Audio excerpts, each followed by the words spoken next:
Au-delà des larmes, violence conjugale, retrouver sa liberté. Dans ce livre, nous plongeons au cœur des âmes meurtries, des cicatrices invisibles. Il est un guide pour se libérer de son bourreau et enfin retrouver sa liberté. La violence conjugale, cette dictature domestique, laisse des empreintes profondes. Les chiffres sont cruels, mais ils sont là, implacables. Chaque année en France, environ 220 000 femmes subissent des violences physiques de la part de leur conjoint ou ex-conjoint. 103 femmes ont perdu la vie en 2023, victimes de cette tragédie silencieuse. Ces femmes, ça pourrait être vous, votre amie, votre sœur, votre mère, votre fille, votre tante et même votre grand-mère, ou encore cette voisine croisée au détour d'un sourire. La violence conjugale tisse sa toile d'ombre souvent invisible aux yeux du monde extérieur.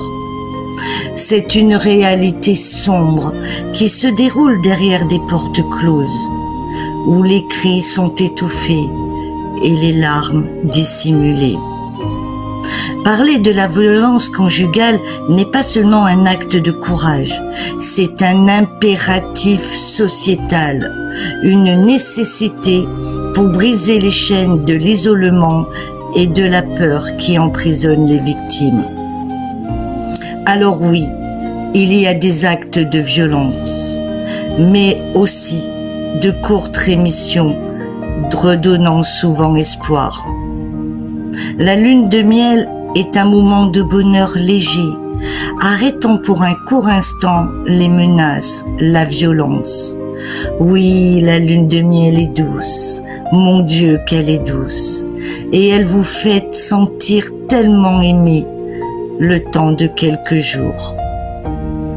Alors, vous culpabilisez de ne pas lui pardonner.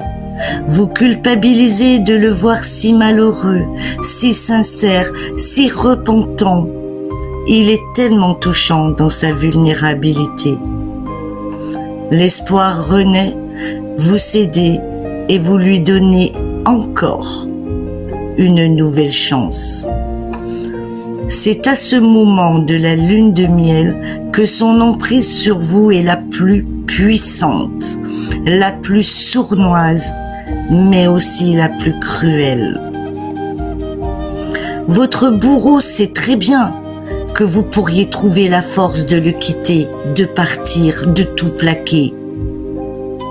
La lune de miel vient de son instinct de prédateur, égoïste, et il doit se montrer particulièrement charmant pour vous garder.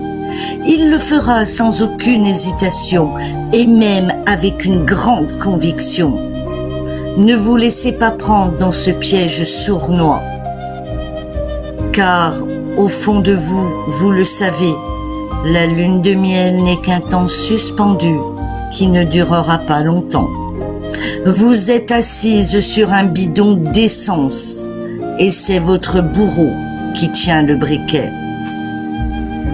À vous, femmes meurtries, nous disons, vous n'êtes pas seules, ôtez votre masque.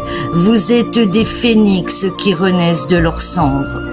Votre courage inspire le monde. Soyez forte pour vous, pour vos enfants.